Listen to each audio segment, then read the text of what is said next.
HS24 న్యూస్కి స్వాగతం. నేను విజయ.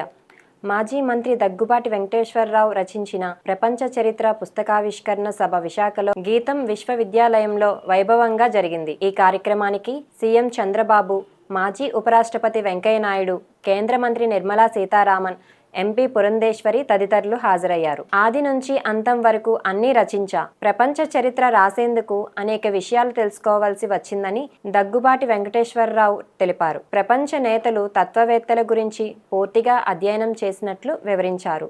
అందులో జీవి పరిణామ క్రమం, మనిషి పుట్టిక, రాతియుగం, ప్రాచీన సంస్కృతి, ఈజిప్ట్, సింధు నాగరికత, పురాతన గ్రీస్, రోమ్ నాగరికత అంశాలు పుస్తకంలో పొందుపరిచినట్లు ఆయన తెలిపారు. ఈ పుస్తక రచనకు ముందు చాలా కృషి జరిగిందని తెలిపారు.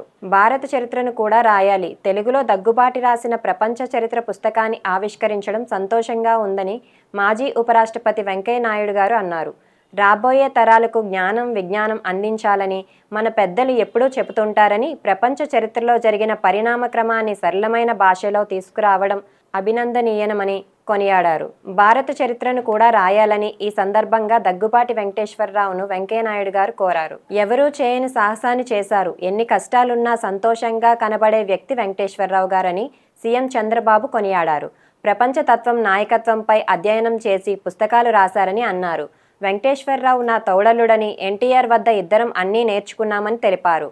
ఆయన పుస్తకం రాస్తారని నేనెప్పుడూ అనుకోలేదని అన్నారు. అసలు రచయిత కానటువంటి వెంకటేశ్వరరావు ఎవరూ చేయని సాహసాన్ని చేశారని కొనియాడారు. విజయగాథలన్నీ ఒకే చోట చేర్చిన పుస్తకం. భారతదేశ చరిత్రలో విజయాలు సాధించిన ఎందరి గురించో మనం విన్నామని కేంద్ర ఆర్థిక మంత్రి నిర్మలా సీతారామన్ తెలిపారు. అలాంటి విజయగాథలను ఒక చోట చేర్చి వెంకటేశ్వరరావు గారు పుస్తకం రాశారన్నారు. ఒక పుస్తకం రాయాలంటే ఎన్నో విషయాలను అధ్యయనం చేశాకే సాధ్యమవుతుందని చెప్పారు. ఇంకా మరింత అధ్యయనం చేసి ట్రంప్ పాలన సహా అన్ని విషయాలు రాయాలని వెంకటేశ్వరరావును కోరారు. రాజకీయ ప్రస్థానంలో వెంకయ్య నాయుడు ఎన్నో ఆటుపోట్లను అధిగమిస్తూ వచ్చారని ఎంపీ దగ్గుబాటి పురంధేశ్వరి అన్నారు. కేంద్ర ఆర్థిక మంత్రిగా నిర్మల ఒక రికార్డును సృష్టించి 8 పర్యాయాలు బడ్జెట్ ప్రవేశపెట్టారని కొనియాడారు. సంక్షోభంలో ఉన్న రాష్ట్రాన్ని చంద్రబాబు అభివృద్ధి దిశగా ముందుకు తీసుకెళ్తున్నారని అన్నారు.